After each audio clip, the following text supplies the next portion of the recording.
Hello everybody, welcome to the final video on Ecclesiastical History. Now I could have made a lot more videos on this, but I chose not to. I think you just watch the videos I have, you get the gist.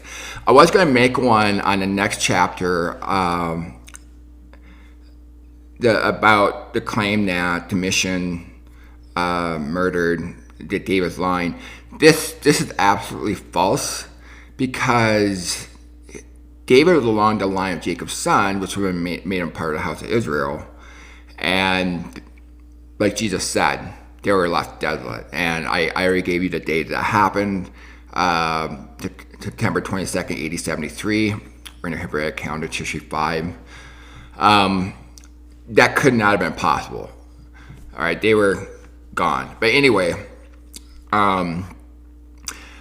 so my final thought. So keep in mind, Eusebius was writing around the time of Emperor Constantine when he was alive, the time where there was no separation of church versus state.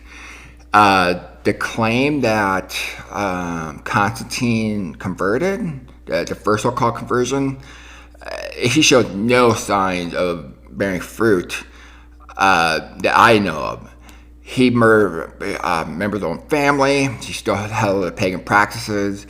And the things that Christians look at that makes them think that he was a Christian, those are actually things he was doing to try to gain power with Christianity, trying to centralize power around himself in Rome. And when you see him as a Christian, as a real legitimate Christian, and see those actions, you're going to think, oh, these were good things. But he was actually rewriting history, again, to centralize power around Rome. Behind the scenes, that was really what was going on. And so your typical Christian today who thinks that he was a Christian, they don't see that.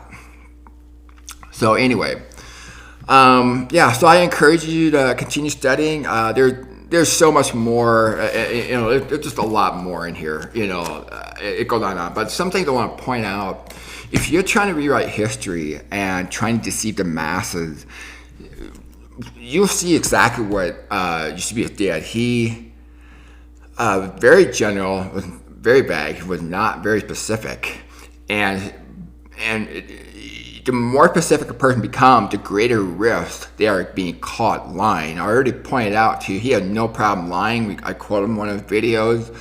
I clearly showed you that he was caught lying in several instances.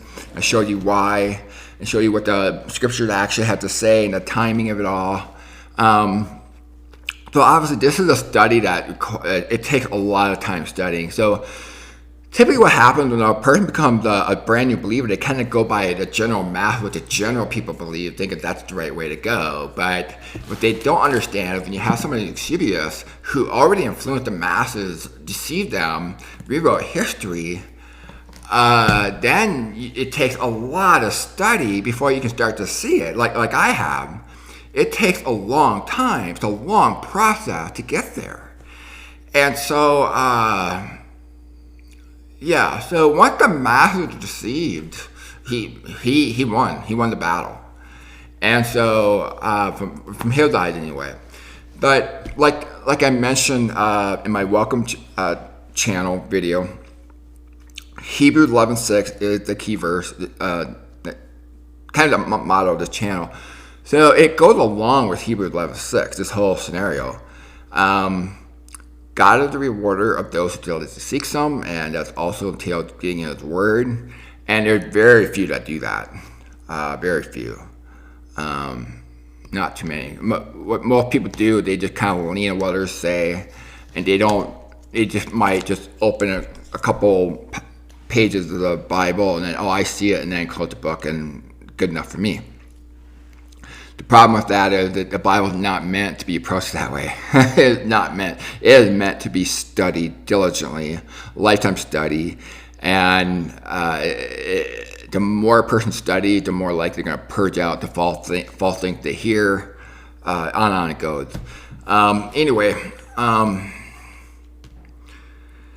I think that covers that. So I encourage you to continue studying, and thank you for your time. Thank you for watching, and have a nice day.